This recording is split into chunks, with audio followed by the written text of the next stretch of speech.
of my own direction. No one can pull me out. I've always felt different from the others. I'm running away now. Fears are fading, won't stop bleeding. 'Cause I'm sick of staying up instead of going down. I'm sick of never being able to cross the line. I'm sick of pretending everything is fine. You got it, you just a freak like me.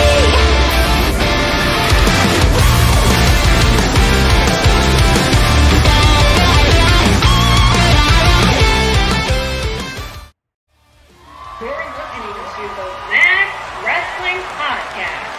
It's time to take it to the max! Hey yo, it's birthday and you know what that means. Welcome to episode 367 of the Captain Mo Show. This is your captain speaking along with El Jefe. We're 2 weeks away. Hey yo. We're 2 weeks away from PromoMania. 1 week away from our 7th anniversary. A lot of exciting things are happening, but it's also been a sad week. Of course, the wrestling world is in mourning for the legend that is Scott Hall. It was a devastating Monday.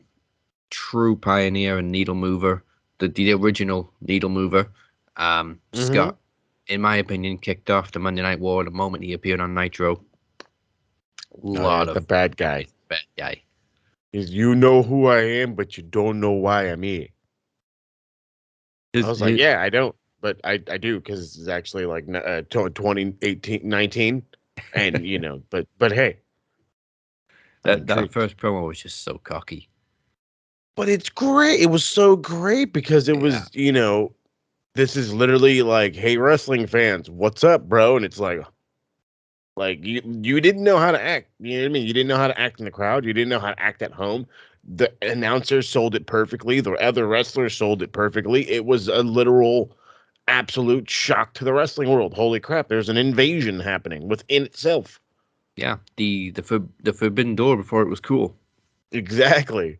The bad guy made it cool. The bad guy made it cool. I think Kevin Nash summed it up perfectly in the tribute video. You can't teach cool. Scott was just cool.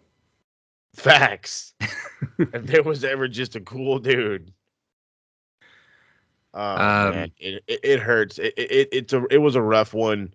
I even said it on TikTok. I gave a farewell. Literally, like it's one of our highest rated viewed videos, like almost like 3,000. But the response, you know what I mean? I don't care about the views. It's the response. It's the comment section, all that stuff that is what intrigued me the most. You know what I mean? I had people in there talking about, like, I remember him in the AWA. You know, I remember his early WCW run. You know, I remember this. I remember that. And I'm just like, wow. You know what I mean? Like, the you know, he really did have an impact. It's more than just the WCW thing. It's more than just I was Razor Ramon. This, you know what I mean? There's people out there that are literally would literally fight me right now if I said he wouldn't, you know, if I would be like, he would never be world champ. There's a dude outside right now waiting to kick my ass. I'll tell you different. But I mean, that's because that's how strongly people felt about him. He was a good worker. He wasn't like the greatest thing since sliced bread, but he was a solid worker. He could do what he needed to do. And a guy at his freaking size. I mean, he was what, a legit 6'8", 6'7"? Yeah, he obviously looked a lot taller when he was younger. But Big yeah, he time. was a big guy. Mm-hmm. But it's sad. It's still sad. Yeah. We've got like 3 days by, but still. Yeah, and literally all day Monday, it was just like people were preempting it because Nash informed everybody of what was going on. Mm-hmm. I think the official confirmation came from WWE right at the top of Raw. I think, yeah, pretty much. That was pretty much it. I mean, I think there was a Twitter posting, but I'm not a million on that one.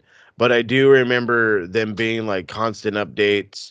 I remember hearing it on Observer Radio, and immediately started jumping all over Twitter to figure out what was going down. You know what I mean?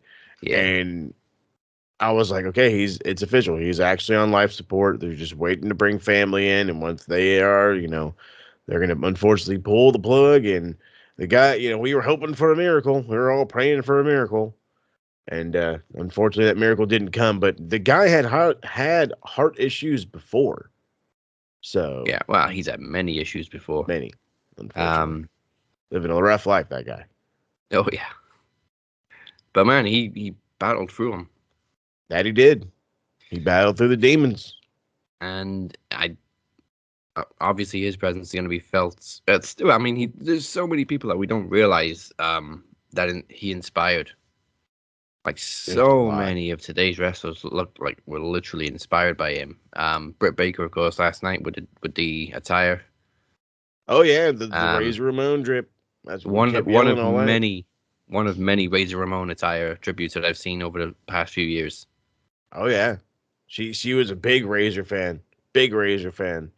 Like I said, Razor had a real impact, whether people want to believe it or not. He had an impact on the women. He had an impact on the men.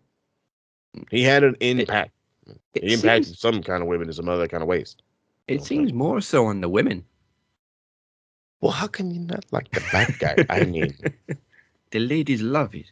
He what did he say? He said, I ooze machismo. Like he was a big built dude. Like, you know what I mean? He had that sweet, sweet mullet in the AWA. That thing was savage. That thing was beautiful. It was curly. It flowed lovely. With his freaking like chest hair. Like, I miss the 80s, bro. Where like the fucking hair and the chest like flow together because they're just so like shiny and curly for no damn reason. And clearly there was a big Scarface influence on his bad guy persona. The girls, they go crazy. Oh, but he made it work. You know what I mean? Yeah. He took a thing that was, meant to be a drug lord and somehow brought it to professional wrestling, and it wasn't that big of a deal. Yeah, and let's not ever forget, was it Opaloka he walked into wearing 15 gold chains and fuchsia pants and left that place untouched? Yes. It was like 15. Yes, the 15 chains. Even they didn't fuck with Razor. No. Razor was cool, man. That was obviously going to be our top story this week. So let's get to some old stories, and we visit this week in wrestling history.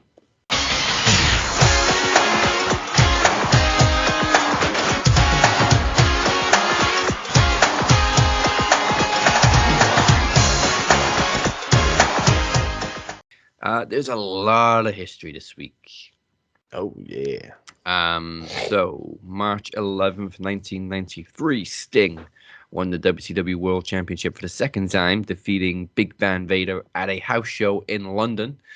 However, he only held it for 6 days before Vader won it back at another house show in Dublin. Son of a bitch. 2 title changes in the UK and Ireland within a week. Ireland. The Ireland. Well, yeah, happy St. Paddy's Day, by the way, people. Yeah, that's right. Oh, shit, I better put that great on. Do you know what? I completely forgot. I didn't realize until I turned on Dynamite, and they're all St. Patrick's Day. Right? I did that. Actually, I watched the entire show, and I was like, huh. Didn't even blow my mind until the last part. I was like, oh, it is the thing. March 11th, 2007, at Destination X. And this card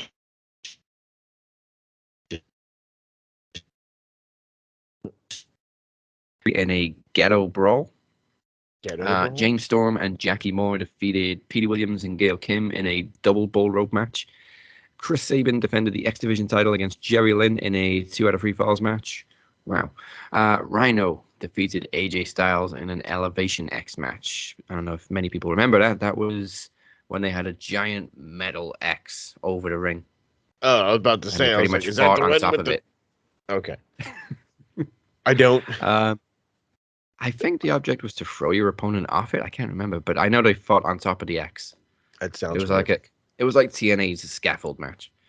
Kurt Angle, because everybody needs a scaffold. Every motherfuckers love scaffold matches. Sting defeated Abyss in a last rites match. Okay. And Christian Cage defended the NWA World title against Samoa Joe. That's quintessential Samoa TNA pay-per-view right there. Oh, yeah. Destination X is going to pop up quite a bit in this bit of history this week. Also on March 11th in 2018, Randy Orton became a Grand Slam champion, defeating Bobby Roode for the U.S. Championship at Fastlane. I have no memory of Randy Orton as U.S. champion. I'm really thinking right now, like the brain is a stirring. Like, I He remember held him as that world fucking champion, thing? tag champion, IC champion, I'm of about to course. say IC champ. Never remember him as US champ. Nope. No, what But the yeah, fuck? Randy Orton's a Grand Slam champion. It's a shame they're unifying it, because if he was to win the Universal title, he would be the only person in the current Grand Slam format to win every single available title. Why do I feel like somebody in the back knows that and they're making sure that that doesn't happen? That just sounds like an E thing to do. Right, I think there's like 2 or 3 others. But Yeah, probably. John's probably one of them. yeah, he just needs the IC. Has he won? No, he hasn't won the Universal title, has he? I don't think He's won a Universal, WWE no. title, obviously. But He hasn't won an IC title? nope. That's like Not the even one in his... prestigious title John Cena's never won. Oh, shit. I swore I thought he won it when he was still like Ruthless Aggression Cena. Nah, just the Before he US. made the change. But no, okay. Sorry. I think That people would moment. have... Shit would have hit the fan if he'd have turned the IC title into a spinner. No. You know, how the fuck would you have done that? Have like the globe spin, you know? That would have been fucking Yeah. cool. I mean, the US spinner was actually pretty cool. It was way better than the fucking E. That one was just Right. hot garb. That one looked like it was meant to be a chain, and they're like, let's put it on a belt. I'm like, no, what are you doing? It was so blingy. It was so 2000. It worked for Cena. It should have just been his custom title, but no, they kept it. But they had, okay, well, let's see here. Let's keep it funky. You were feuding with Edge, and Edge is a dick, okay? And he was a total dick back then. You had to have him fucking copy your belt. You had to have it done. And The Miz is another total McDoucher. But No, Triple it's H and Randy Orton held it too. No, And see, obviously no, Punk. that was... Nah. But then again, they don't like fucking buying belts, but whatever. It was very ironic when Punk had it, because obviously he's like the anti sports entertainer, and that was such a sports entertainment belt. Right, I was about to say, it's fucking Mr. Punk Rock Show, and he's got this blingy title. Like, the fuck am I gonna do with this thing? He so should have brought back the undisputed title for his reign. That would have been sick. That would have been absolutely sick. That's literally my favorite belt of all time, and everybody gives me shit. Like, how come you don't love? I never said I didn't love the Wing Eagle. Never said I didn't love the big gold belt. I just, something about that undisputed title for me hit different. Maybe it was because of Eddie or whatever, but it just hit different. It just popped. Yes. It was vintage and it was new at the same time. It was so cool. Fucking nail on the head, buddy. March 12th, 1993. This one took me by surprise. Jimmy Snuka won the vacant ECW TV title when he defeated Glenn Osborne, the previous champion, in a tournament final, which was broadcast over a month later. Jimmy Snuka was ECW TV champion. Hold on. You're talking 1993, partner. Yeah. I need you to understand. I think it was 95, 96 when the takeover happened. That was still Eastern Championship Wrestling. Right, yeah. So I was going to, like, when you said 93 and said ECW, I just was like, nope, that is not the ECW you were referring to. That is like, I think Terry Funk was there, like, as world champ. And it was like a regular ass promotion then. And then all of a sudden he was still world champ. And here comes this hardcore element. And we're like, what the fuck? People are dying. Well, it's Terry Funk does. Okay, cool. Oh, Terry Funk. Imagine that guy. Yeah. He actually, Dark Side of the Ring was on after Dynamite last night. I caught a little bit of it. Snuka was on it. You know what? I really gotta fucking rewatch those things, man. They're so good. I was getting into it, but I have to go to bed. It was the one about the Japanese promotion. Oh, That War? No, the other one, the one that was obviously trying to compete with All Japan and New Japan. Are you talking about the death match one? Yeah, Yeah, I believe that was War. was it? Either War or because that's fucking no, whose promotion is that? That's not War. Tomino's promotion. No, it wasn't that one. Damn, Oh, what the crap. fuck was it called? Now you got me stupidly intrigued. But like, I'm over here messing around. Oh, Oh, wait, Nita's no. FMW. There we go. That was the one with the exploding ring with Terry Mhm. Funk. Crazy Um, bastards. and when you watch that, you realize obviously Eddie Kingston was trying to pay tribute to that because in that match, Terry Funk was in the ring was about to explode, and Onita had already won, left the ring, and just jumped back in and dived on top of him. Mm-hmm. It's a great moment. But then again, if you seen that fucking match, you swear to God that fucking ring was blown up, man. They were not playing in Japan. No, that was what the whole episode was about. FMW would just even Mick Foley was on it, and Mick Foley said it was insane. I'm about to say when Mick Foley tells you some shit is insane, there's a problem.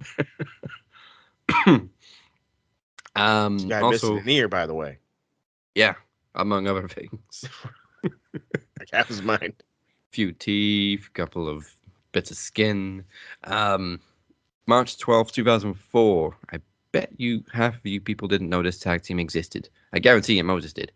American Dragon and Curryman, aka Brian Danielson and Christopher Daniels, defeated Gato and Jado for the IWGP Junior Heavyweight Tag Team titles at Hyper Battle. Should have been called like Dragon Curry or something, but then there'd have to be like a fucking dish that went with it. But I mean, like, what a fucking great goddamn team, dude. I mean, I don't give a shit. Like, I used to like hate the fuck out of Curry Man, and then I realized it was CD, and I'm like, oh, I got it. Why the fuck did I hate Curry Man? Because he's an annoying character, but it's what professional wrestling is. I was one of those guys. I used to actually like never understand the comedy aspect. And I hate to be that guy to point the finger, but I blame that shit on the E because they make it look dumb. They make you feel dumb for liking that. But the reality is that's some of the better stuff out there because you're so fucking invested and entertained. And fucking Curry Man. Curry Man's hilarious. He's hot. He's spicy. Hot and spicy. He tastes great. On the same day, Christopher Daniels is also going to pop up in history quite a lot this week too. On the same day, 2 years later, Christopher Daniels won the X Division title, defeating Samoa Joe and AJ Styles in an Ultimate X match. This wasn't the 5-star rated classic, that Unbreakable. I think this was the rematch. But yeah, Daniels won the X title. Daniel's multiple time X champ, I believe. Oh yeah, that's going to pop up quite a bit as we go on. See, like he's March 12th, 2016, the first ever WWE Roadblock. And like many people, I was actually pretty convinced Dean Ambrose was going to beat Triple H for the WWE title. They really made you believe it in the match, but they really did. Alas, Triple H went on to face Roman Reigns, of course, in the main event that nobody wanted after an 8-hour WrestleMania. But also on Roadblock, Brock Lesnar squashed Bray Wyatt and Luke Harper in 4 minutes. Mm-hmm. Bullshit. The less said about Roadblock, the better, or cock block as we called it. I was about to say it was such a bad, and we were like, are they really gonna? We really thought because we were all behind, like they were really putting on a pay-per-view just to give Dean the fucking belt. This ought to be cool. Okay, cool. You're gonna change the da-da-da-da, and no. And it was like I don't want to say that was the start, but there were some significant times over the last, I want to say like 4 or 5 years where like WWE would just take a jab and it was like, dude, that you're literally like, you just punched away 400,000 fans. You just punched away, 500,000 fans. And it's like, Well, oh, that's because they're fickle. No, that's because they've literally been fucking dealing with being treated like stupid people. Okay, cool. We're about to give you what you want. No, thanks. We Right. don't like that. We're going to change the direction. We get treated like assholes. We're not given what we wanted. I understand it's a company. They're going to do what they want. But if you want us to continue to watch, you need to please us. So, this kind of goes hand in hand. And I mean, yeah, you could do your thing, but you also need to listen to your crowd. Yeah, and don't actually say you're listening to the crowd when you don't. Oh, And we don't be pay a attention hypocrite. to our fans. No, you don't, Vince. We're going to listen to you. Are you? Because I've been in no board meetings. You know what I'm saying? I've been on the no Zoom calls. only people you listen to is Kevin and Bruce. And whoever prints the money. Oh, and Johnny Ace. Johnny Ace. People power. I'm going to It's a- tell you. It's that a we're budget gonna thing. we're gonna catch you, buddy. This isn't a personal thing. I was on Total Pillows a lot. March 13th, 2005. I told you Daniels was going to pop up again. Christopher Daniels, again, won the X Division title. This was for the first time. This was also in an Ultimate X match. He just dominated Destination X back in the day.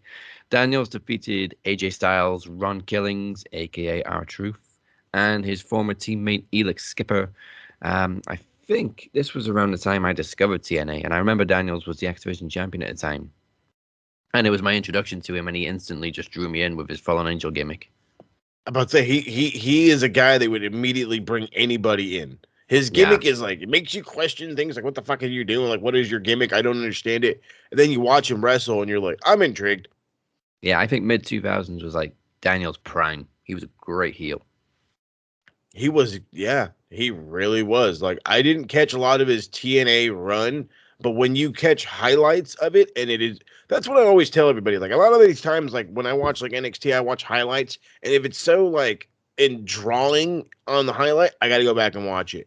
I've done that right now that's why I really think I'm just going to just start watching TNA on a regular, or maybe, I don't know, something, besides the regular current day, I mean, like, retro TNA. I mean, hell, they have a whole fucking dedicated channel for crying out loud on some of these fucking smart TVs for all Impact Wrestling and shit. But he was, I don't want to say he was different. He was just that fucking luchador style with a gimmick that wasn't, I'm from not here. I think, that does that make sense? He was the white guy luchador without being the white guy luchador. He was Curry Man. He was Curry Man. March 13th, 2021, last year, Rich Swann technically became the final TNA World Heavyweight Champion when he defeated Moose at Sacrifice to unify with the Impact World title. Some would say they're the same title as the TNA, as the old belt, but the TNA World title became the Impact title in 2017, but then Moose reintroduced the old belt and Impact officially recognized it as a separate championship. So officially, only he and Rich Swann were the only two champions of the TNA World title version 2. Wow. Oh man. March 14th, 1999 at Uncensored. Ric Flair defeated Hollywood Hogan for the WCW World title now listen carefully, people. First blood, that's the most important part. Barbed wire steel cage. By pinfall. So the referee, I think I remember the match, promo. The referee was Charles Robinson, aka Baby Flair. Robinson refused to stop the match when Ric Flair bled. He also Hogan. He then fast counted for Flair. Yep. So there was some big shenanigans in this match. But then again, so there was like half a fucking WCW 1999 shenanigans left and right, especially involving anybody in the NWO. But it's hilarious because like I'm sitting here and I'm really trying to I think I remember like a good majority of like the promo where he's all like talking about, oh yeah, that's right, because that was the promo where he's like, Hogan, you're gonna wrestle my ass. That was the promo. Yep. In a steel cage. I'm gonna gouge your eyes. He's like, I'm gonna choke you. Yep, the whole thing. I can remember oh my god, it's all coming back. It's awesome. Fucking Fired up even for Flair. when Ric Flair would cut fucking dumb promos and they're fucking stupid, like when you're laughing, but they're so impactful, but you're still laughing, like, dude, you don't make a lot of sense, but it's fucking hilarious. I fucking love Ric Flair, okay? Love Ric Flair. He's the fucking man. Literally. Don't tell him that. Yeah, Don't tell him he's the man. Yeah, I know. I'm gonna fucking soup back your lens right now. It's not what I meant, bro. Just go drink your beer and sit down. Yeah, chill out. We go from that to March 14th, 2004, WrestleMania 20, the third and last WrestleMania to take place in its original home of Madison Square Garden. We had John Cena defeat the Big Show for the US title, Christian versus Jericho, the reunion of the Rock and Sock Connection as they battled Batista, Ric Flair, and Randy Orton, the infamous first Snorefest encounter between Goldberg and Brock Lesnar, which was refereed by Stone Cold. Don't watch it. Don't. Hot garb. It was both of their last nights in the company, and neither of them gave a shit. Not a single shit. Eddie Guerrero defended the WWE title against Kurt Angle. Undertaker returned as the Dead Man to face Kane, and of course the main event saw Chris Benoit defeat Triple H and Shawn Michaels for the world title. The show ended with one of the most emotional, if not the most emotional, closes in WrestleMania history, as Benoit and Guerrero celebrated in the ring, both as world champions. A frozen moment in time. I must say, it lives in infamy in my mind, and others. I'm not gonna get into it, but whatever. No. To some people, you can't say the Benoit name. To me, you can. I don't give a shit. I'm sorry. It's he was an impactful man in this business, whether people want to fucking believe that shit or not. He was impactful. He was a part of the radicals that went to the WWF, helped curve their fucking style, whether you want to believe that shit or not. They helped curve the fucking style, because if it wasn't for the radicals, Jericho wouldn't be there. Mysterio wouldn't have been there. Fucking who was some of the other, like Billy Kidman wouldn't have made a run. You know what I mean? There are some serious dudes that would not have. Ultimo Dragon wouldn't have fucking stepped foot in the WWF had it not been for a guy like Dean Malenko. So it's like, you know what I mean? He was a part of that, and he helped curve them. He was an impactful dude. What happened outside sucks. Can he ever be forgiven? Probably not, whatever. But it's not about that. It's about what he did in that squared circle, as they like to call it. Yeah, and either way, that ending to WrestleMania 20 was a fucking beautiful moment. Why are you crying so loud? March 15th, 2016, on a very rare live episode of Impact. After a triple threat TNA World title match against EC3 and Jeff Hardy ended in a no contest, Matt Hardy lost the world title in an impromptu second world title defense when Drew Galloway, as most people have come to know once again as Drew McIntyre, cashed in his Feast or Fire briefcase to pin Matt in 23 seconds with a Claymore and a Future Shock DDT. Well, that's not surprising, but I love it. It's crazy. Like back then, I thought, man, Drew Galloway has beefed up a little bit, but Drew McIntyre now makes Drew Galloway then look so fucking small. I was gonna say, if you go through the real timeline, when this guy was the chosen one or whatever that fucking dumb gimmick he was supposed to be and ended up in 3MB, he was always a big fucking tall dude. He was always a big tall dude. He hits the indie scene. I see nothing of him for a while. All of a sudden, I think I see him in ICW. Yeah. And I'm like, you're fucking jacked, pal. What in the fuck is going on? He gets bigger when he goes to Impact. Okay, how the hell does this happen? And he's been back in the E now for, I want to say, a couple of years. Yeah, I think 2018. He's only gotten bigger. He's like a Pokemon. He just keeps evolving. He just keeps getting bigger and bigger.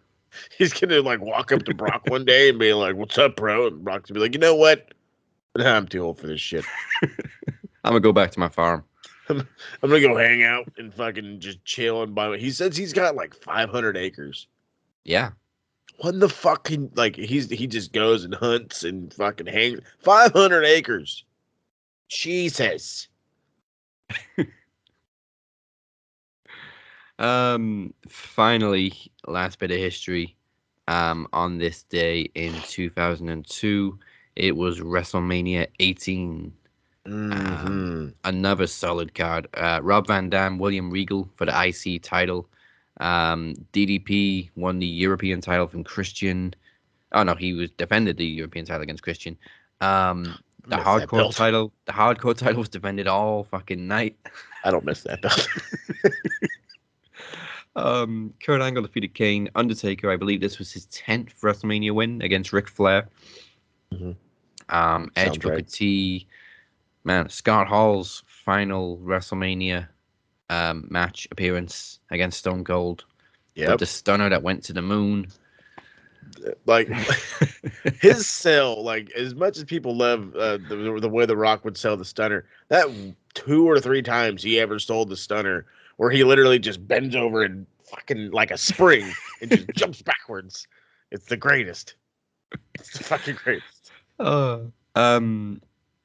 Should have been the main event, The Rock and Hollywood Hogan, and honestly, I still don't think any WrestleMania matches come quite as close as making headlines as The Rock and Hogan. No, that one was so. I don't want to say overly built, because in my mind it wasn't overly, but it was really fucking good. It was built almost perfectly. It was an iconic setup for an iconic match, and it should have absolutely fucking mained. But what was the main? Triple H defeating Jericho for the undisputed title. Okay. I mean, as long as it's a fucking title match, as long as you didn't tell me it was goddamn Vince McMahon, then I'm not mad.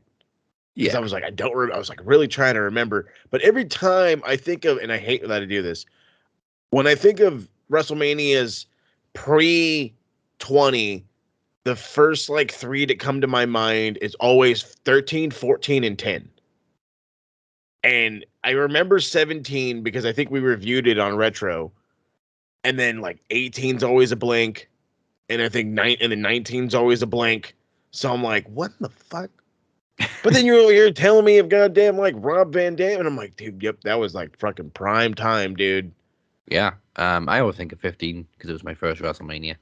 But 17 still the GOAT. The best ever. Also on 18 we had Jazz defending the women's title against Lita and Trish. Oh, okay. All right. It was a pretty solid show. I remember all that.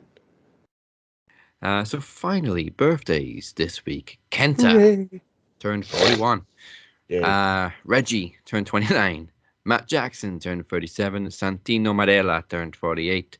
Beulah McGillicuddy turned 53. My favorite call of all time is ECW One Night Stand when Francine walks down and Joey Styles just went, Beulah hates that bitch. Joey's so underrated. It was MJF's birthday this week too. He turned 26. Iron Sheiki turned 80 this week. Baby. Damn, big 8-0 for Sheiki. Jordan Devlin turned 32. Kenny Dykstra turned 36. Henry Godwin, his birthday this week too. He turned 58. Brody King turned 35. Timothy Thatcher, his birthday today too, is 39, and Samoa Joe is 43 today. Oh, my math was terrible. I was like, these guys, they would love me today. I thought Thatcher was 37, and I thought Samoa Joe was 41. Samoa Joe's calling me right now. Hey, bro, I like your math. A lot better than Scott Steiner's. Yeah, it's also Billy Corgan's birthday today. You were about to say Billy Corgan. Billy Corgan, got to talk about Smashing Pumpkins, man. 55. Shotzi's 31 today. Oh, how the hell did I miss Shotzi? I mean, she man, going to the main roster killed her. That's true. It really did, whether you want to believe it or not. She went from having like a fucking fireball momentum up her ass to you could give a shit. I mean, I'm at the point where it's like you might as well fucking move Dakota up. Maybe that'll actually do something for her. Yeah, like But every week I keep seeing like photos of SmackDown and then be like, oh yeah, Shotzi's on SmackDown. I forgot. trust me, I forget about who half of the fucking people are on the rosters. I forgot where Ricochet was forever. Yeah, until he won the title, I was like, oh right, You're on Raw. okay. I forgot he was even active. Right? I was like, oh fuck, they didn't fire you? You didn't pick up your phone? Like, sorry, I hate to break it to you, but All right.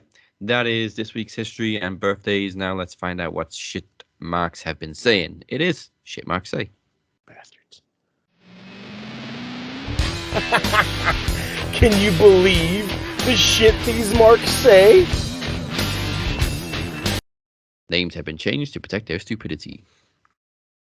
First up, we have Okazawi's mugshot. Literally look like the guy's going to jail. So I can't remember who this was specifically about, but somebody posted something about AEW, and he said such a wasted talent. Oh, it was Joey Janela. Obviously, he's leaving AEW. And the guy says such a wasted talent. AEW don't know how to use their talents. Right, so they've completely wasted like MJF, Jungle Boy, Britt Baker, that weird kid that hangs around with Sting. Weird. Yeah, Sting. none of them have done a damn thing. Adam Nope. Page. Nope. These scumbags, right? A bunch of scumbags, these guys. See, that's the fucking problem. See, well, here's the gimmick, though. I mean, there's going to be hardcore fans of people. That's going to happen, and they're going to have their reaction. And that's fine. They can have their reaction. But what this guy doesn't talk about is how fucking Joey Janela has heat.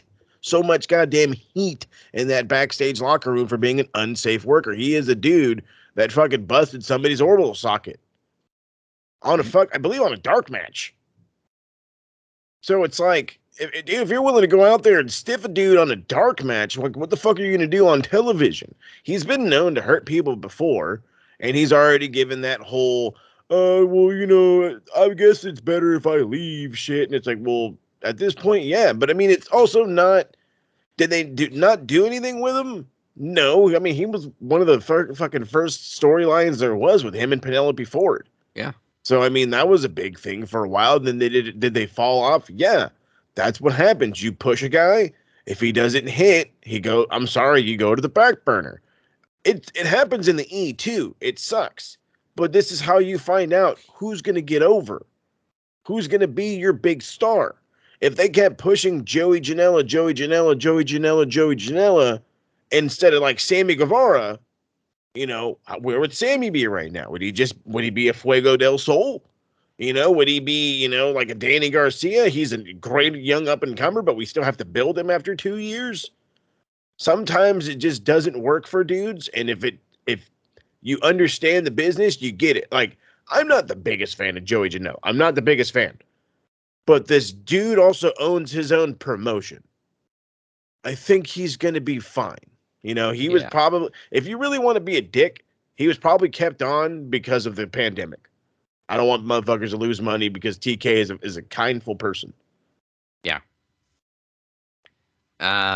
Next up, the guy Disney forgot to draw.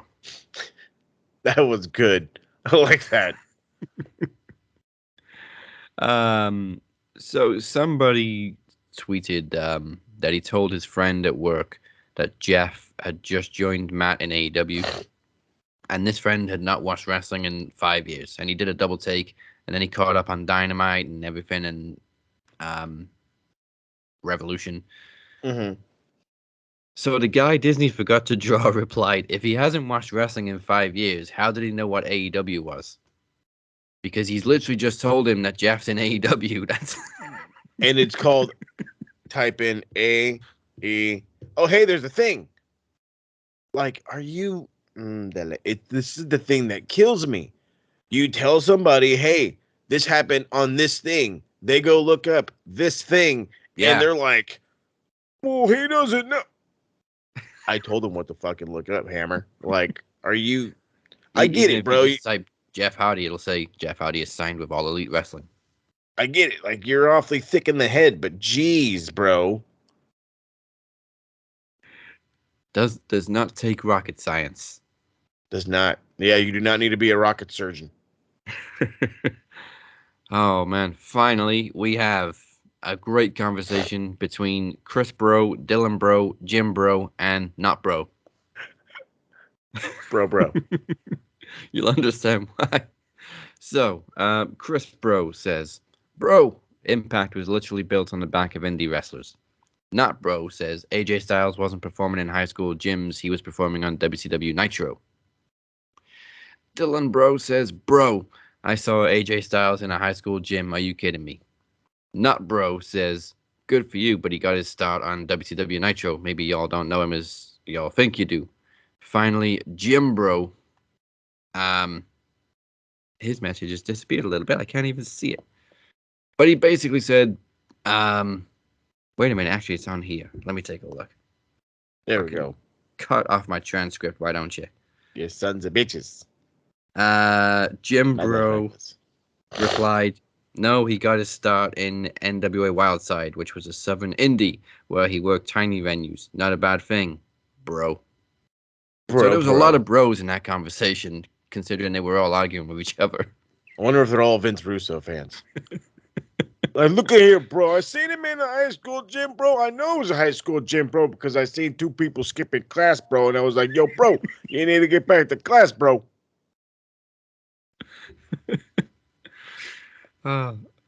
So maybe they can all get together and form like the Bro Squad. The Bro Squad. I like that. That's hilarious. I want to see them all talking shop at a barbecue. Like, listen, bro. When I watched wrestling the other week, bro. Off. Yeah, but that wrestler wasn't on this show, bro. No, but he was in this show, bro. Yeah, bro. The bro off. This is why they are marks, and that's the shit they say. Some bitches. 'Cause I'm sick of standing up instead of going down. I'm sick of never being able to cross the line. I'm sick of pretending everything is fine. You got it, you're just a freak like me.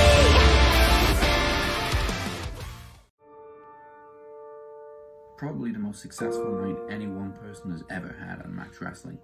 He ended the show with the television, knowledge, and the World Championships. And in the very last moments, I ruined his night. I must apologize.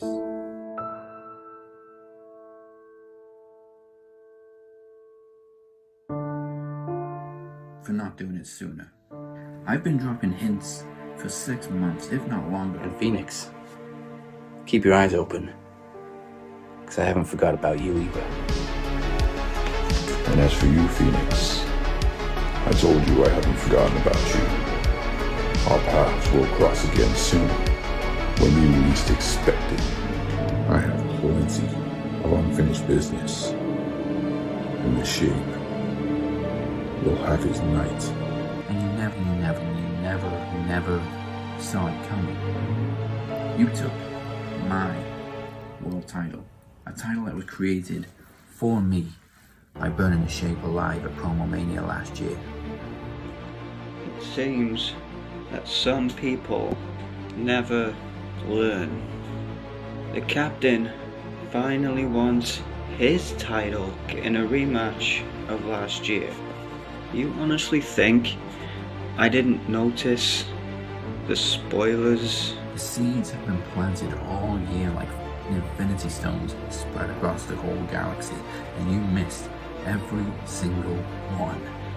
I didn't miss a damn thing. The Mania season is upon us once again, and this is that time of year where everyone starts pointing at the Mania sign, but me, I'm going to point at my championship and say, come and get it. So now here we are, back where it all started on the road to PromoMania.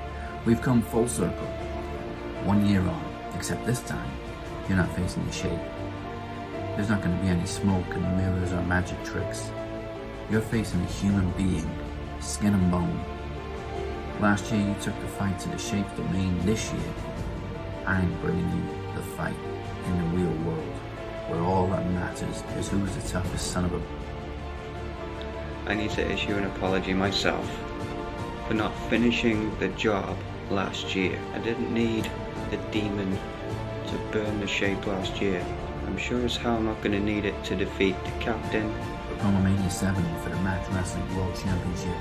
It's the Phoenix versus the Captain in a cinematic sequel. And one thing you gotta remember about sequels, the body count is always bigger.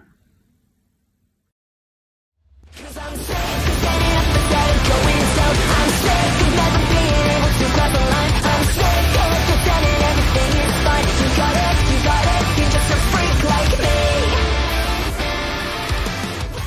Welcome back to the Cap and Mo Show. If you haven't already, make sure you subscribe or follow. We are everywhere you can find podcasts: YouTube, Facebook, Twitter, SoundCloud, Apple Podcasts, Spotify, Castbox, Podbay, baby.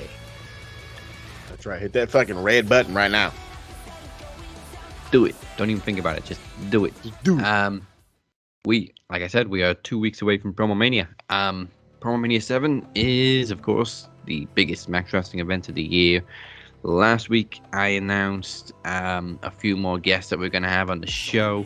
We have in the Iron Bank, Daniel Crimmins, Cypher, Moses, and Travis. One of them will receive a briefcase which enables them to cash in on any champion within 12 months. It's Cypher was in last year's Iron Bank. Daniel Crimmins almost took the Knowledge title from Phoenix last year, so there's some stiff competition. That's the problem with all this, is once you start putting these things on the line, the real competitors come out. Yeah, the Iron Bank Challenge comes your way on the pre-launch show 2 days before PromoMania. Do not miss it. And on to the main show. Last week we also announced that Beer will be returning for the mini ring of games, which will give the winner a future shot at the television champion. His opponents are also Moses, Travis, and of course the lawyer, Chad Malcolm. Dang lord. I say mini ring of games, it's going to be like 5 rounds instead of the usual 9 or 10 that we do, because there's a lot of stuff to get into this show. Oh yeah. The television champion is of course the Phoenix, so he doesn't have to defend the TV title at PromoMania. He's getting a little bit of a rest on that one, but he will be defending the Knowledge Championship. And I said last week I was going to announce his opponent. His opponent at PromoMania for the Knowledge Championship is none other than the original Knowledge Champion, Kenny Killer, making his return after 18 months. Everybody's fucked. Everybody's fucked. You're fucked. I'm fucked. They're fucked. We're all fucked. I'm not sure, but I don't think Kenny and Phoenix have ever gone one-on-one. They've had like triple threat matches and, multiple person matches, but that's crazy considering the fact that both these dudes were the guys that started this whole thing. Yeah, absolutely. And I think next week Phoenix is gonna overtake Kenny as the third longest reigning champion. So it's getting personal. It really is. You're coming after records now. Now, on to promos. Moses has an open challenge. We want to know who's going to answer it. The promo exhibition is coming at PromoMania 7. Who is going to step up to El Jefe? Well, right now, I warn anybody who's stepping up. I was walking around the gym yesterday, getting myself ready, getting myself in shape. Who did I run into? Goddamn Sal Bandini. Everybody's fucked up. Everybody's fucked up. Sal Bandini's over there yelling at me for making TikToks. Oh.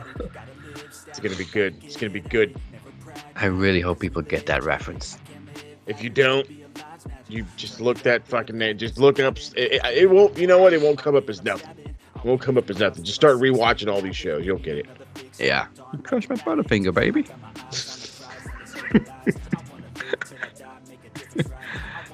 There was going to be another promo exhibition, but now it's become a first time ever contract signing negotiation. It is the lawyer and the walker, Chad Malcolm, Travis Anderson. They're going to negotiate Travis's contract. He is currently stuck.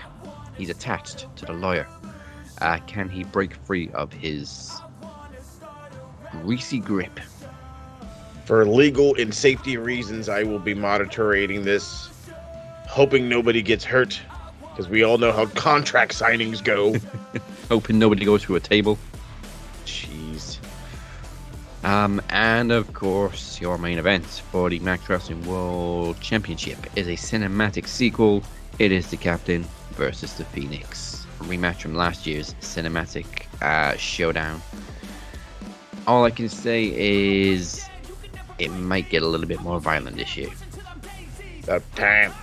This is personal, and it's going to get nasty. We going to war. Love it. That is your card for PromoMania 7. It's in 2 weeks, March 31st, on all podcast platforms. Do not miss it. Go to maxwrestling.net/PromoMania 7 for more information. So, what else been going on in wrestling this week? Well, everybody thought Cody Rhodes was going to show up on Raw again. And he didn't. Yes. That whole bit. So that's still very much a plan, by the way. It is in the books. It is, everybody thinks he's coming. It is currently left. Seth is left with nothing. You know, they're gonna keep building it. The idea is Cody will just debut at Mania, have this match. Question is, are they gonna actually put him over? And then hopefully get a gigantic pop the following Monday. Now, I don't know if they're going to actually put him over. The reason I say that, like a douche thing to say, like I know that's probably like, oh, well, you know, he's fucking debuting. Why wouldn't they put him over? You guys remember when Sting showed up? Right. You know what I mean? It's like, this is a guy from the competing company. Do we really want to let him beat our homegrown guy? He's really not. But still. See, I'm still on the fence. Maybe I'm just being hopeful that he's not going to show up. And that's fine. I trust me, I was the same way. I really didn't want him to go to the E, but it looks like, you know, money is a big driving factor. And, you know, if he's going to be getting paid in the upper echelon, why the fuck not? You know, go do your thing. I'm not mad at it. It is what it is. Does it impact AEW? Yes and no. I mean, I guess if goes you want against everything he kind of stood for in AEW. Exactly. That was kind of the thing that kind of was like, well, why there? You know what I mean? You literally gave Triple H the middle finger by breaking a very similar throne to his. Every time we turned around, you guys were cracking jokes on the E. You still do, but I mean, that's what happens when you're in competition. But it's, you know, it was literally, you know, he's going, all right, well, maybe he'll take a leave of absence, be a dad, take a year off, come back. But no, he's going to go to the place that he's been bashing for the better part of a year and like 2.5 years. So it's weird. Yeah, it's the thing that's in the back of my mind, which also goes probably into wishful thinking. The night before WrestleMania Night 1, so Friday, is the return of Ring of Honor. Mm-hmm. Supercard of Honor. And I'm just like, is maybe Cody could just like run Ring of Honor. You see, like I know Cody's in charge, but I mean like kayfabe. No, I get what you mean. Like he would be like the GM, or at least be the, you know, the face of it. Like, I'm the guy that runs Ring of Honor. As much as like that's a cool idea, I don't hate that idea. It's been so publicly made out right now that TK is running Ring of Honor. Oh, how's he going to handle the two companies? Is he going to fuck it up because he's doing two companies? So I'm like, but again, that's also old school pro wrestling way of throw the scent off. Yeah. So, I mean, it could go either way. I'm stuck on he's going to be there on night 2 or on night 1 because night 2 is the one that matters. So night 1, there you go. Here's your fucking guy. It sucks. We say that night 2 is the one that matters, but last year night 1 shit all over it. This is true.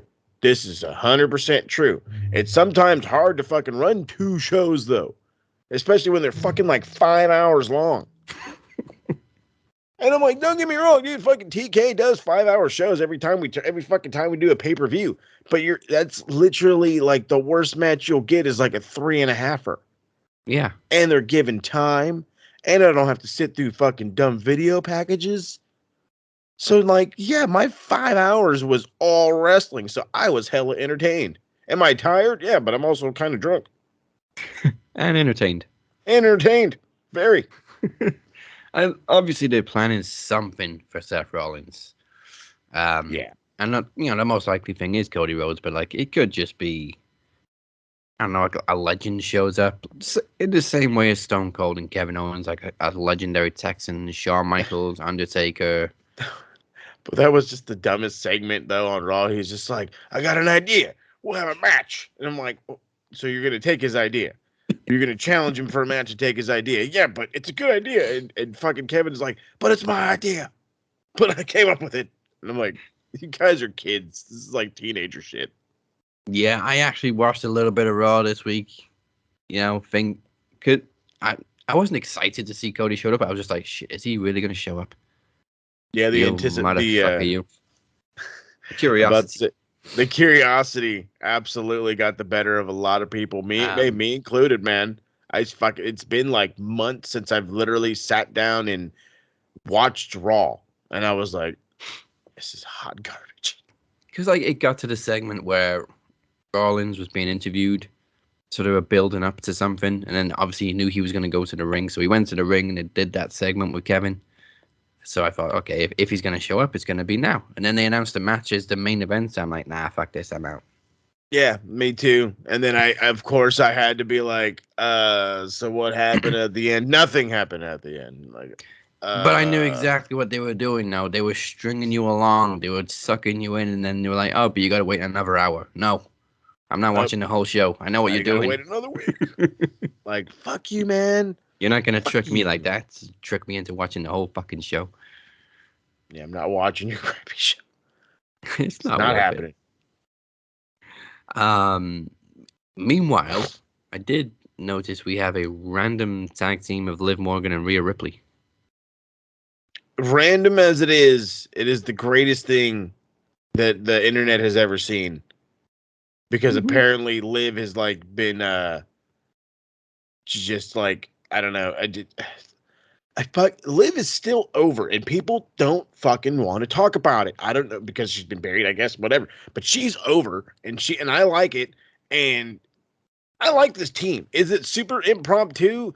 And like, I mean, I look at them, and I get this dumb gut feeling like this is their way of trying to appease the fans.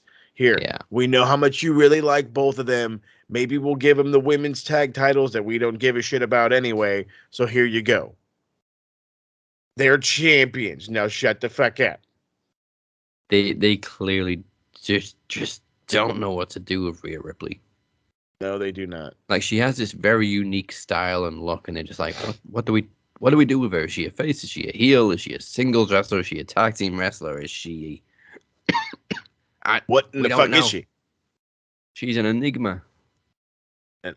She's an enigma. I like that.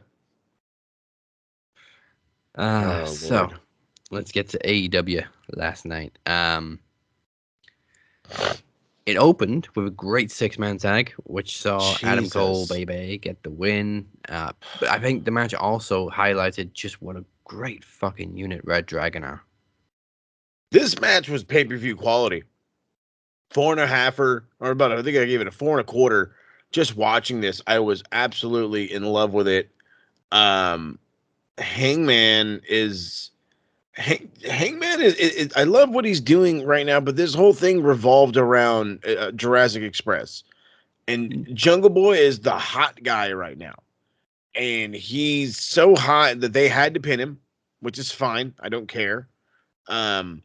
But it's obviously leading to like Red Dragon versus Jurassic Express for the belts.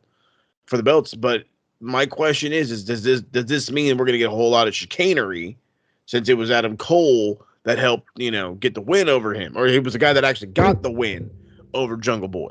You know what I mean? JR called out the ref for not enforcing the tag rules, and this has always been one of my biggest gripes about AEW. Like, there's constant double teaming, and the illegal partners spend way too much time in the ring than they're officially allowed, and the referees don't seem to give a shit. Like, it feels like Mexico.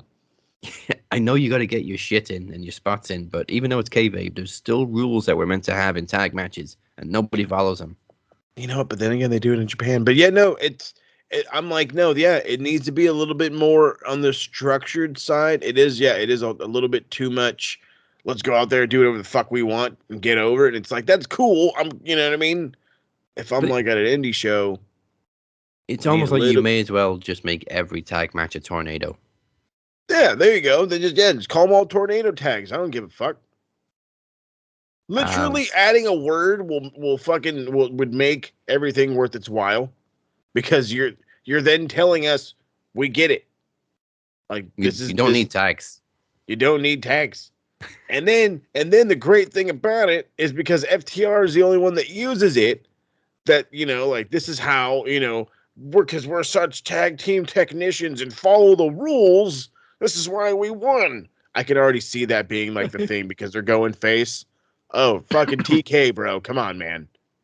I know you listen. Make sure they hold the rope. This is how you're supposed to tag team wrestle. This is how you tag team wrestle. That's got to be their gimmick, though, too. Bring just a piece of rope to the ring all the time.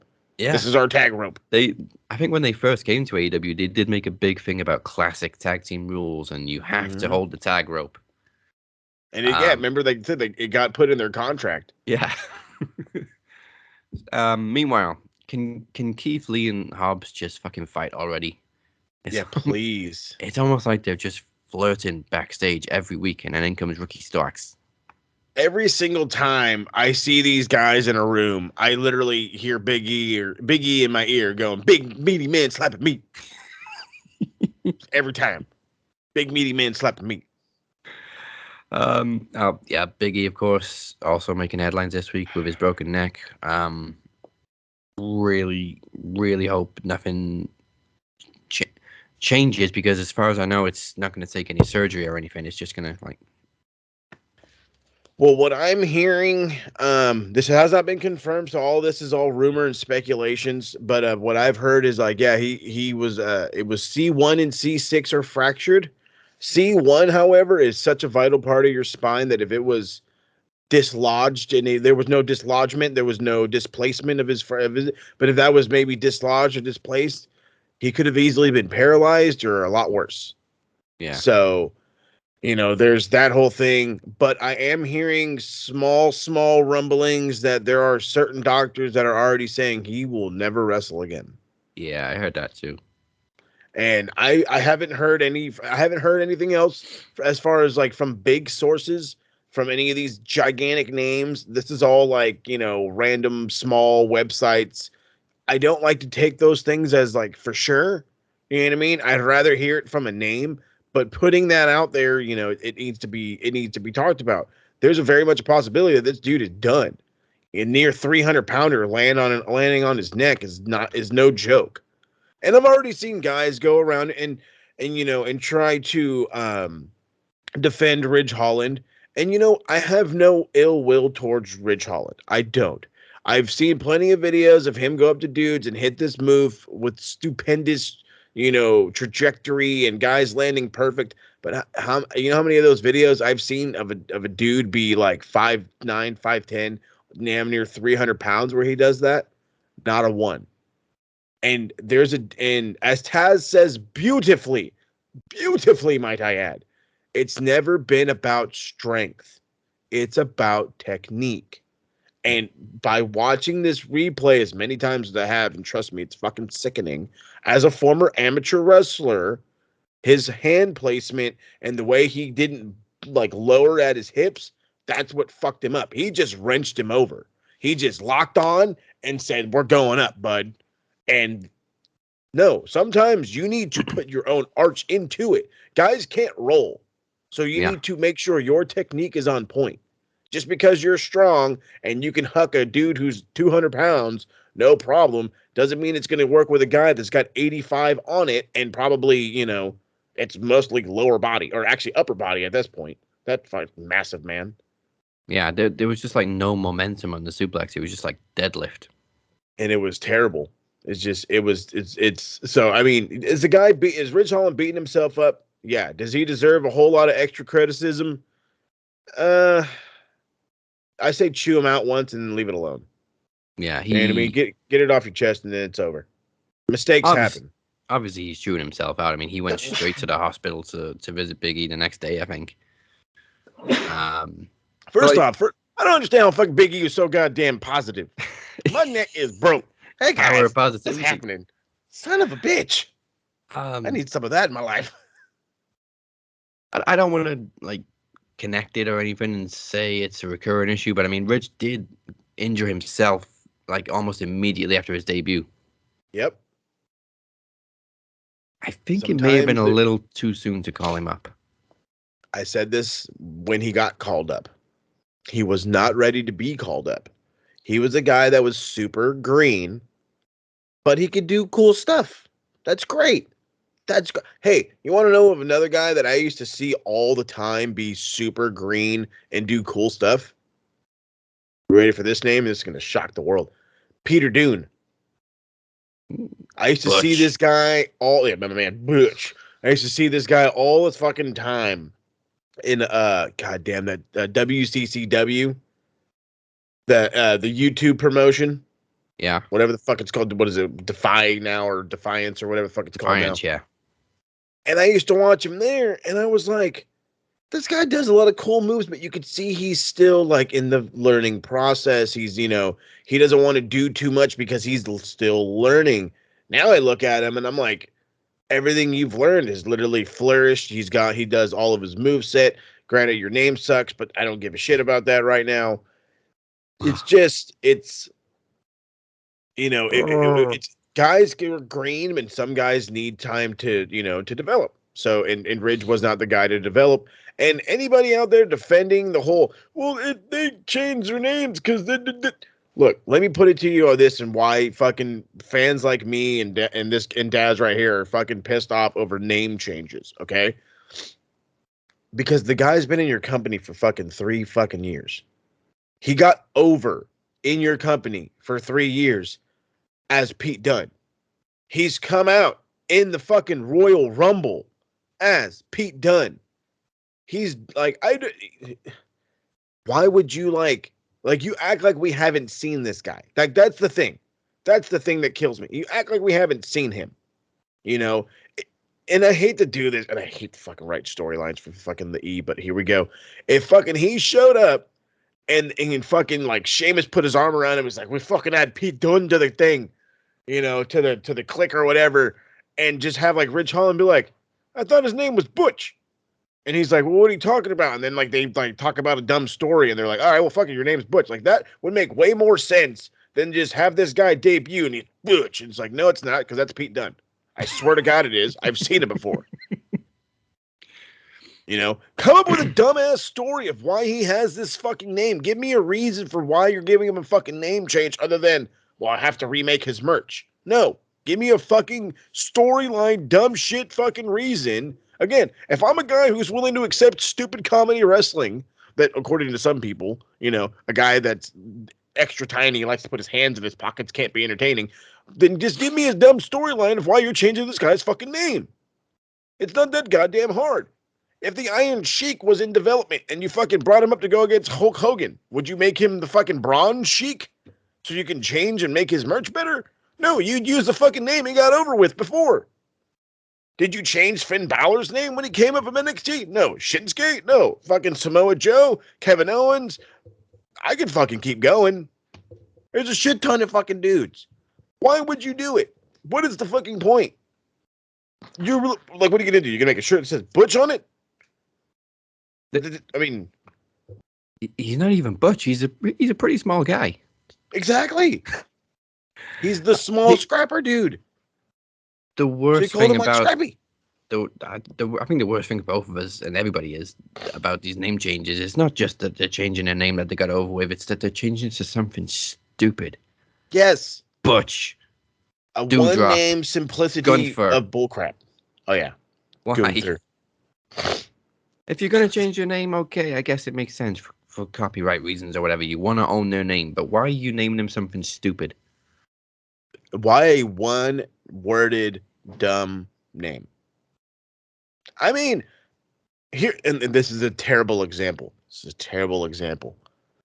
Donovan Dijak. Oh god, yeah. What was it? It was Donovan Dominic Dijakovic. Dijakovic. Yeah. You know what? That ain't bad. That ain't that bad. You know? But you did it before he fucking got there. You did it before we got to know him as, I mean, granted, if you were an ICW, if you're an internet fan, you knew Donovan Dijak. But that's the thing. If, like, just because he goes from NXT to the main, you're going to give him a dumbass name. What's like this is why we also worry about guys being called up, because now I already know Braun Breaker's on the way. That's the fucking giant rumor. He obviously looks like he's on the way. He's just going to be Braun Steiner. They will not give him the Steiner name. They will not. They may do. There's rumors that they're finally going to induct the Steiners into the Hall of Fame, which I think is hilarious because Scott Steiner has done nothing but shit on the WWE Hall of Fame very publicly. Very publicly. But yeah, let's just stop with the stupid names. I mean, please. Like I said, if I hate to say it, but like I said, if you got to be so stupid with these things, give me a stupid storyline to go with it. Like I've even kind of learned to tolerate the shortening of names. Like Shotzi Blackheart is now just Shotzi. You know. Things like that. Shooting him to Done. This is done. No, that sounds stupid. Does that sound any worse than Butch, though? No. I would rather be done than Butch. Oh, yeah, because you're done. Oh, there you go. See, I just worked it into a thing. There's your fucking catchphrase. What the fuck? His name's Pete, and you're done. Why is it we spitball for 5 minutes and we make more fucking sense? Can we get on in these meetings, please? Like, come on. I'm not that expensive. Hell, I'll do it for free. I just need $4,000 a month. Actually, no, I won't. If you're good at something, never do it for free. Exactly.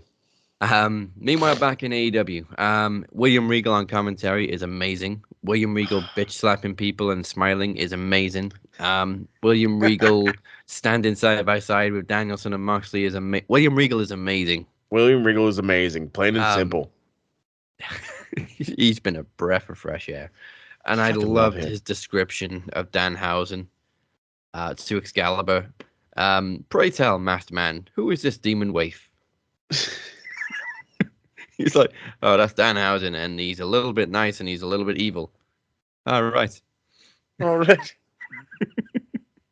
William Regal has literally been, I don't want to say like the thing we've been missing, but he's absolutely the thing we've been wanting. Yeah. Where he is the arrogant coach who is there to push his guys. He doesn't give a shit about anything else. If he likes you, he'll slap you. But then he needs to know, how fucking tough are you really? Because that's the whole thing that they're brewing right now. He slapped the dog shit out of Wheeler Yuta. Slapped the dog shit out of him. And I'm like, please get him a part of the group. I really, really like what Wheeler Yuta does. He's very good. I need him with this group. And he slaps him. He tells him, fuck out of here. Like, go. You need to prove yourself. Yeah. This is the thing that Regal is doing. I'm going to slap the shit out of you. Then you need to prove yourself. You're a smart young man, Sunshine. Don't do anything stupid. Oh, yeah. Pete Dunne knows a little somebody. Ah, this is so good. I just love how, like, Regal did flinch just a twitch after he slapped him and Yuta got in his face, and then, like, all of a sudden, Danielson's, like, pops into the frame. Yeah, and Danielson's like, go ahead, hit him. See what happens. Do it. Come on, do it. And Mark is just, like, right at the back going, please, somebody start some shit. Right, come on, let's go. I love it. I love this team. I love everything about it. What's not to fucking love, man? Oh. I think he renamed Yuta and Danhausen and Orange Cassidy as the waif, the stray waifs or something. Something like that. I wasn't paying too much attention to him. He blends in so well on commentary that it was just so natural. Yeah, he's so interesting. Can we have Regal on commentary for every Danielson Mox match, please? Yes, absolutely. And then he just comes in at the end of the match and slaps the opponent. Slaps the guy I like. Yeah, There let's you do go. it. As for JAS, I Yes. still hate the name so much. Like, Inner Circle 2.0 is literally screaming at you. It's right there. Come on. No, you can't. 2 of your members were called 2.0. Oh yeah. It's the second version of Inner Circle. Come on. Come on. But nevertheless, it's pretty genius overall. How do you get major heat in any wrestling company besides WWE? You call yourself a sports entertainer. The boos rain down. And the thing that makes this all worse is literally 4 minutes before every single person was singing that song. Yeah. And is it Matt? I think it's Matt Lee. Yeah. He grabs the mic, and every time anytime that guy says anything, I just start yelling, "You want to take a swing at me?" Every time. Because it's just like the foot, like I again, and I will be the guy that will gladly raise his hand and say I shat all over them in NXT, and they're fucking awesome now. I don't want to say fucking awesome. They're over with me. Let's go with that. They're over with me, but I also blame BTE. But they're over with me. For everybody But that's watched Cobra Kai, Matt Lee is literally cousin Louis. 100,000%. Oh my god, I did not even freaking put those together. Oh wow, Yo, consider this a message from Chris Jericho. oh my god. Anyway, but so he shits on the fans and says that you gotta love this. The only reason you could sing this is because of him. You already know Jericho. When Jericho changes his look, he's changing personas. That's the one great thing about Jericho. He loves to give the subtle hints, the subtle things. When his hair is a little bit different and his stance is a little bit different, he's a little more trim. His clothes are a little more flashy. He's a heel. Granted, this heel to me sucks. I hate it. But then again, I'm supposed to hate it. He's a fucking sports entertainer. That was the thing that killed me. He's like, we're not pro wrestlers. We're better than that. And I'm like, oh, fuck, you're going to say it, aren't you? And sure shit. He's like, I'm a sports entertainer. And that pisses off Danny Garcia. And he's like, what? I'm a sports entertainer too. And I'm like, you sons of bitches. You sons of bitches. And the final line, we're here to beat up pro wrestlers. But the funniest line was Jericho saying, we're all going to use our real names now. So we got Jake Hager, Danny Garcia, Chris Jericho. Wait, what? Your name's Chris Irvin. Oh yeah, your name's Chris Irvin. Like, yeah, we know, dude. Like, blah, blah. And then apparently, now they're not Matt Lee and Jeff Parker anymore. I forgot what the fuck their weird names are now. Oh yeah, Matt's like he's a MM something or another. But it was hilarious how he even name dropped Kevin. He's like, I got a phone call from my buddy Kevin. And I'm like, dude, the guy fucking signed. And he's obviously wanted. What? I get it. Like, your kid's in like fucking middle school, bro. Like, you want to make money and you don't want to bleed everywhere. I dig it. But come on, bro. I mean, if there's any dude in the E right now that I wanted to go over so fucking bad, it's him. Yeah, because he was he was in a title picture at the time when his contract was up. Yeah. He re-signed the contract, and he's got a little bit of a spot with Stone Cold at WrestleMania, but other than that, he's back to where he was before. Mm-hmm. Upper mid card at best, which is bullshit. Like, I'm not saying he could have gone to AEW and instantly been a world champion, but at least he could have been like in a main feud. He would. Let me put it to you like this: him going over would be. I don't want to say on the same. It would be on the same level as when Mox went over. I don't want to say like when Punk and B-Dry went over, but he's definitely on the same level as like when Mox went over. So I could absolutely see him show up, be like the comedy nerd about the over loud. This is Mount Rushmore guy, and then turn into the serious Mr. Wrestler again. And competing. I mean, granted, he probably won't wear the fucking singlet, but. Go back to kicking ass. As far as Punk goes, I guess that ties into this next bit. The TNT title match went just how we expected. MJF costing Wardlow the title, getting some revenge. But I was very surprised that Punk didn't come out to help Wardlow. I don't know why I expected it.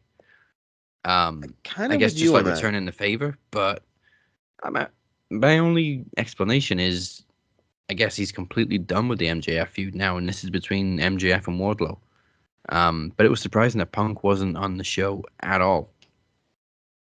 Yeah, no, I don't want to say I was surprised at it. You know what I mean? This is one of those things where it's, you got to give other people some time. Sometimes you Sure. can't have the biggest stars on all the time. But, you bring that up, and I never really thought about Punk making the save. But now I don't hate the idea. I actually kind of like the idea. But I think you got to build to it a little better. You know what I mean? We already knew MJF was going to fuck this guy over. I didn't think Sean Spears was going to come down and be the assisting, but it makes perfect sense. But still, this is it's so. I mean, if MJF is, I mean, if Punk is done with MJF, then he's done. Then it is what it is. We'll absolutely have to get somebody new to even the odds with Wardlow, which would be something would be interesting. I can only imagine of a handful of people. Actually, I can't imagine anybody. Probably somebody from the outside. Now that I really think about it, maybe like an Ishii or something cool. But I mean, other than that, it's like it's I don't know. I lost my train of thought. It happens. I will say this about the segment though. There was some wicked chair shots from Spears. Yeah, that guy needs to slow the fuck down. I know. I mean, they were pretty good this week. Like there was good technique. They looked vicious. I say slow down because he has too much goddamn fun swinging that chair. That son of a bitch. He kills me though. But yeah, he fucking murdered Wardlow. Wardlow got his hands up, but I'm like, thank God, because Jesus Christ, did that thing coming in hot. Yeah, and I love how JR always covers it with he tried to get his hands up. Yep, that's good. Tried. Tell him, Ross. It did a good job of gaining the sympathy for Wardlow, even though he's over anyway. I said Wardlow was going to be a great babyface when he turned, and he did, and he is. But this should be good between him and MJF. I'm just really curious now, like I said, to see what Punk does next. Yeah, I mean, maybe he goes after Hangman. Maybe he makes a world title run. I'm just like, because who else is there? You know what I mean? I feel like if they really want to keep Hangman as champ for right now, he's got to get a rub from somebody. And that rub, there's no better rub to get right now than a Punk rub. I mean, there is a feud brewing, I think, between Jericho's sports entertainers and Regal's pro wrestlers. That'd be cool. You know, the writing's on the wall for that one. I would love to see Punk show up and team with Danielson and Mox with fucking Regal in the corner too. Jeez. See, now that is a boyhood dream. Right? That is a boyhood dream. That's something a pro like that wrestlers team right there. Oh my Lord. See, now that's great. I like that. That allows Punk to be in a meaningful feud, but he's not overpowering and overtaking something too crazy. Yeah. But then that leaves open the question, who on the roster would be next? What heel do you have to come back and compete with Hangman who can lose and not get and not bury him? Because I mean, if you want somebody to come in and win, you bring in Miro. Plain and simple. Miro's your guy. Where the fuck is Miro? I thought he was cleared now. I thought so too. I'm not too sure what the deal is. I do know that fucking Brian Cage actually has a set date. He's coming back. Ooh. I did not know. I guess he got re-signed. He still has a year contract with AEW, so he'll be back. Another guy. They've had nothing for him. Yeah. This happens when you have a bloated roster. Does it suck to have a bloated roster? Yeah. Did you sign too many fucking nobodies from the E? Yeah, whatever. I mean, I'm hoping this Hardy thing is short-lived. Shouldn't be any longer than about a year and a half at the most.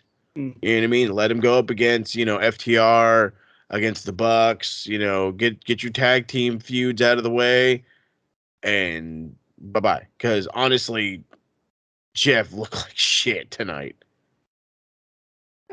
I mean, they're still over as fuck. Everybody still pops for Jeff.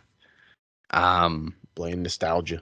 There was a spot where Jeff apparently seemed to call an audible when he was going for the swanton and changed to a splash because Cassidy was too close to the ropes. Mm-hmm. But yeah, I mean, their in-ring AEW debut as a tag team was just that. It was for nostalgia. Absolute nostalgia. The fucking swanton that he fucking just squashed. Pancaked. Fucking squashed. Poor. I think it was Yeah. Was it Cassidy? But the one he hit last week was beautiful. Yeah, I don't understand. He second guessed himself. Honestly, from the looks, like he was like, all right, he thought the kid was closer than he was, is what it is. Because you could see the rotation work, and then he just fucking like a sack of potatoes, bam, straight down. And I'm like, dude, your whole ass just lands on this kid, fucking pancake the poor fucking guy. I was like, I hope you pay for at least a couple of his drinks. I mean, shit. Help me out, brother. Oh man, I cringe every time Jeff does the pancake swanton. Like, you're clearly still capable of doing the nice, beautiful swan rotation. Just, I know it's a little bit more dangerous because he flips it like the last possible second, but it looks better, and it obviously feels better for the opponents. I was gonna say it because it takes less off the opponent and it hits more on him because he takes a lot of it onto his hips when he lands. That's the thing. I'm sure he's tired of taking that fucking bump, but it doesn't mean you need to squash fucking people. Maybe just do a regular old senton. It doesn't need to look as cool, dude. Yeah, but I Jeff's synonymous with a swanton. Yeah. And finally, the cage match, just like their lights out match, got very ugly, very quick. Yeah, poor girls. They're in there working so hard. I called Britt Baker. She said, I said out loud on the TSK, so she had the Brian Alvarez effect. And everybody was like, what the fuck are you talking about? Brian Alvarez has this story about when he had a match with Buddy Wayne and he was supposed to gig. Well, he had the gig in his hand and he goes, he does, one good time. And, he thinks maybe, it's time to fucking bleed. He could feel all the sweat on his forehead, but he thought it was blood. And, Buddy's working him over and he's like, dude, you don't got no blood. You got to do it again. So he was like, what the fuck? So he goes, slices the shit out of his forehead. But here's the worst part. Oh, I can feel it. Here's the worst part. No blood.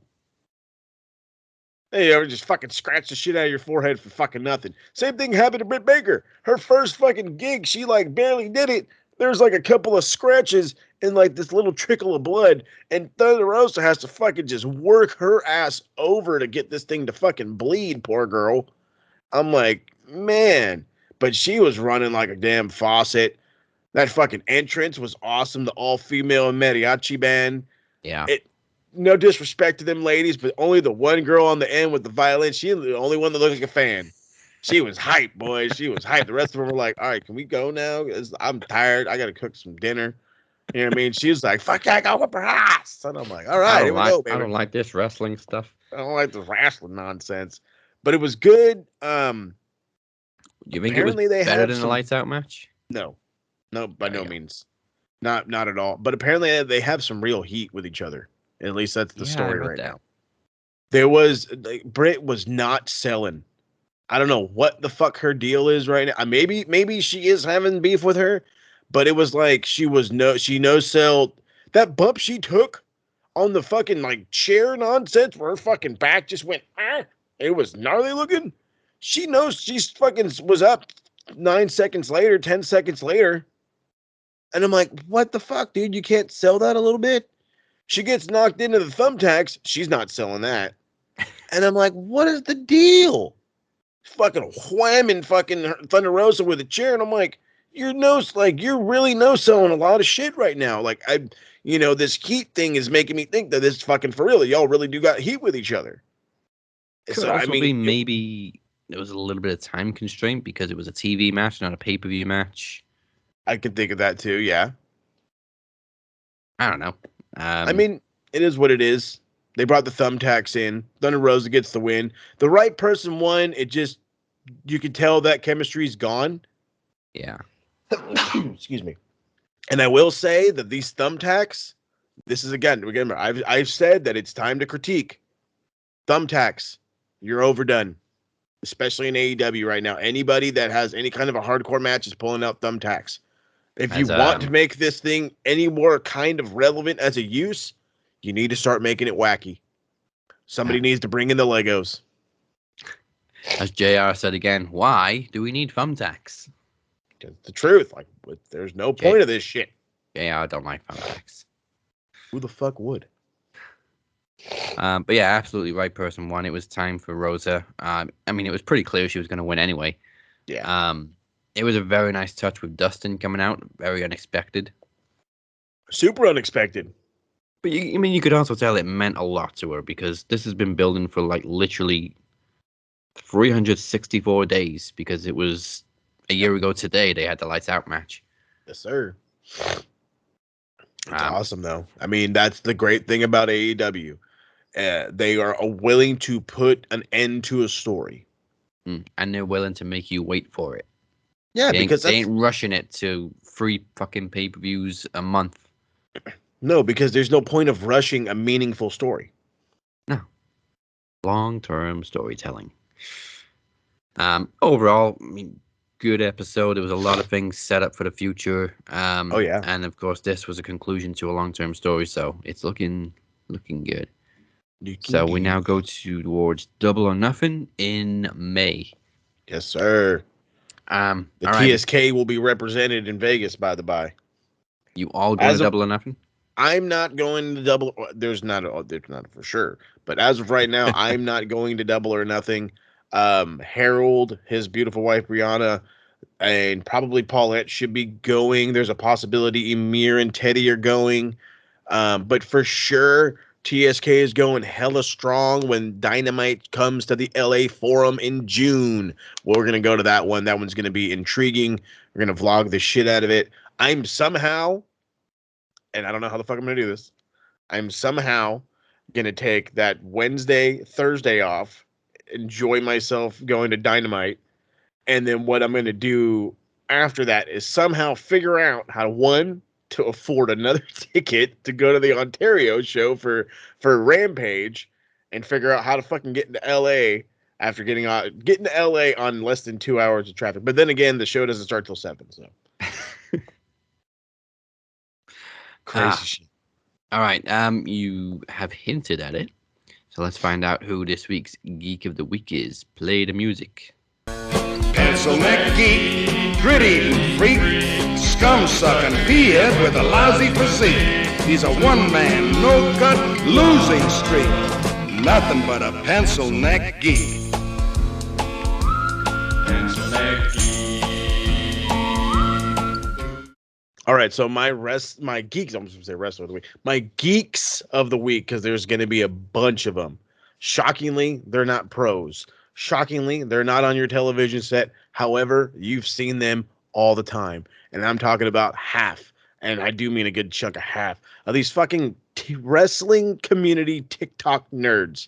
Some of you fucking idiots out here are dumber than fucking painted rocks on the side of the fucking road, okay? You make no fucking sense.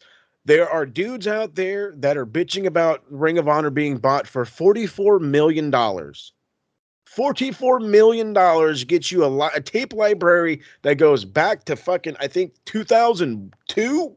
Yeah. Okay, thank you. It goes back to fucking 2002.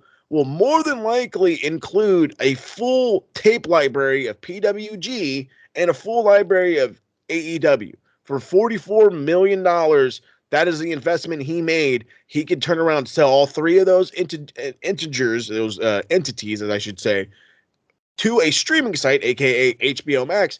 That is a $200,000 profit. Profit, because he paid $44 million for it, right? Guarantee you fucking HBO Max would pay $250 for the whole thing. Again, if you include AEW, Ring of Honor, and PWG, because it is owned. I don't know if it's owned by AEW, but it's Excalibur's. And if you're telling me they're not going to work out a small fucking deal, you're full of shit. And then imagine any of the other small promotions that would want to join in. A PCW Ultra, maybe. You know, maybe they could strike a deal with an NWA. You know, maybe they strike a deal with Impact. Well, maybe not Impact. Impact has their own streaming site. You know, but there are other promotions out there that they could strike a deal with and get on there and be that gigantic hitter. People think that there's no way HBO Max is going to pay that much. Do you not know how much Peacock pays for the WWE Network's bullshit?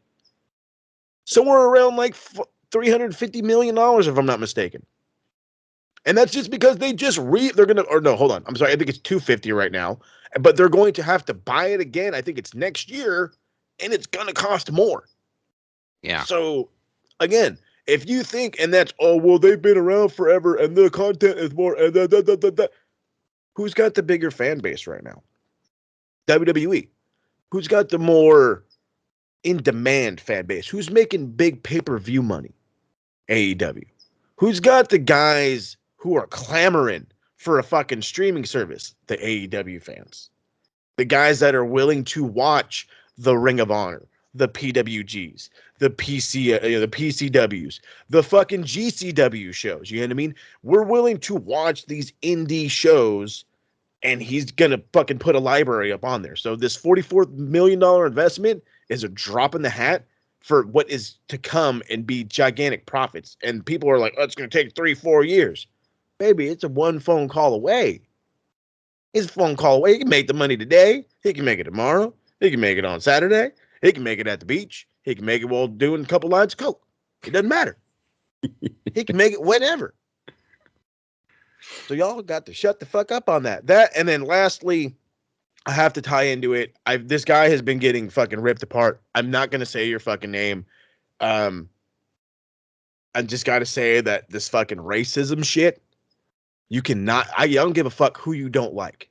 You don't want to like any of the black superstars. You don't like Big E. You don't like Bianca Belair. You don't like Sasha Banks. You don't like Scorpio Sky. I don't care. You don't like none of the white wrestlers. I don't care. You don't like none of the Mets. I don't care. But don't make it about this. It ain't about this. You don't like what they do, then don't like what they do. Don't like their gimmick. Don't like their style. Don't like that. Don't call people photo negative. Don't make anything about professional wrestling racist. Because that's that fucking bullshit. That's that toxicity that is killing this community from the inside out. We need to, like, I don't give a shit who you like and who you don't like. Because that is your own personal opinion, and that personal opinion can change on a daily basis. But the way you feel about a person's skin tone, if that's going to affect how you like their wrestling, then maybe you need to not watch this shit. You know what I mean? It's one of these things. I'm seeing these too many dudes, oh, I put my foot in my mouth. Bro, you don't just say that kind of shit. That is one of them things where it is in you, and when you get this platform, that's what you say. And then you come back with an apology that's more half-assed than anything I've ever heard in my life. And I've been watching fucking wrestling for years. I've seen plenty of half-assed apologies. It's with bananas. that kind of mentality, why would you choose to watch something as multicultural as pro wrestling? Yeah. That's the craziest part, dude. I mean, Jeez. that's the thing. It's and like I said, it's fucking disturbing, and it's sad. Like I said, you can like who you don't want to like. That's fine. That is fine. But don't make it about their fucking skin tone. I fucking hate Matt Hardy, and it ain't because he's a white guy.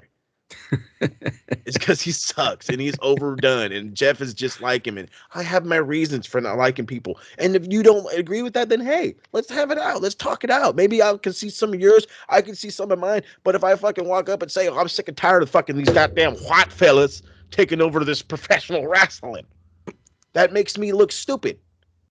And that's not the thing. I don't give a fuck what color you are. Hell, fucking, what color is goddamn Batista when he goes into the Drax mode? What is he, like, gray? You could be fucking gray for all I give a shit. Purple. I think he's supposed to be blue. I think he is supposed to be blue. In the comics, I think he's blue, but in the movies, he's gray. Right? I think I was going to say his goddamn comic books ruining people. I think they didn't want to make him blue because Gamora's green, and it was like, we got too much color. I got too much RGB going on here. All right, then. Let's get to the rest of it. So, Geek of the Week is TikTok Nerds. Now let's get to the rest of the week.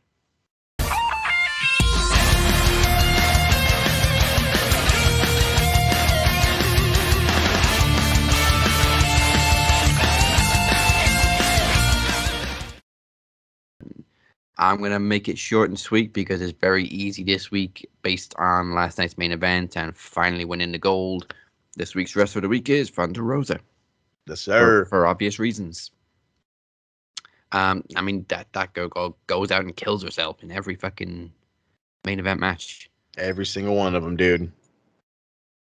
Every single one.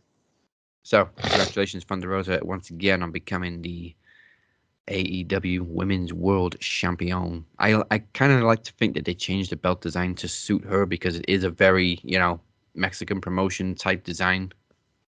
The new women's title. It is definitely a vintage looking belt. Which is just honestly, it's my favorite looking belt, period, right now. That thing is gorgeous. I found it kind of funny though how Britt came out wearing the belt and they still had the old belt design on her Tron. Bro, the graphic change is not that hard. Okay. I'm a guy who's in coding school. Shit is not that hard. A guy who doesn't even code and still does graphics. It's not that hard, but still, they guess they couldn't be bothered doing it for 1 week. Well then, your week is complete. Thank you everybody for spending your Thursday with us. You know where to find us at Max Wrestling UK on Twitter and at the Captain 512 and at SMRPodNet. Once again, the website is maxwrestling.net. And now listen up, you pencil neck geeks, because this is what Moses has for you this week. That's right. So let's keep it mad funky. Last week, I kind of explained that there's a possibility that some of these podcasts that I do are going to go on a hiatus. Maybe not. Maybe not. There's a lot of things going on. I don't want to stop. I don't want to quit. All that fun stuff. But we're gonna see how this thing goes. Right now, there's a retro that unfortunately is corrupted in audio files. I'm in the process of fixing that once it comes out. Maybe it comes out. Maybe I re-record it. We'll figure that thing out. Bolt Rant is something that isn't going to be on hold for much longer. Most of my focus was on the draft, and the draft is coming up, so a lot of things are going to be coming from that. But other than that, I spend literally the majority of my time right now on TikTok dealing with most of these fucking nerds. If you want a dude who is literally, I don't want to say in the proper state of mind, but let's go with that. In the proper state of mind to deal with these fun TikTok questions, I am your man. Make sure you're checking out Max Wrestling UK on TikTok. Hit the follow, like some videos. If you want, I answer questions. There's a Q&A section on there. You get on that Q&A section. We have a couple of other things that I've been putting up there, mainly like I did a little small talk about with the whole Scott Hall thing and how that went down. Got a little over 2,000 on that one. We did when the AEW pay-per-view was up. Those got a little over 9. You got a real reaction. That's the other thing you'll get from me, real reactions. I'm not some nerd. I'm not some plant. This is very, very real. So, again, Max Wrestling UK on TikTok. Right. Yikes. And with that said, join us next week for the go-home show to PromoMania, and it's also Max Wrestling's 7th anniversary, baby. 7. You've been watching the Cap and Mo, and remember, hard work pays off. Dreams come true. Bad times don't last, but bad guys do. Goodbye, mwah, and good night. Bang. Rest in paradise, Chico.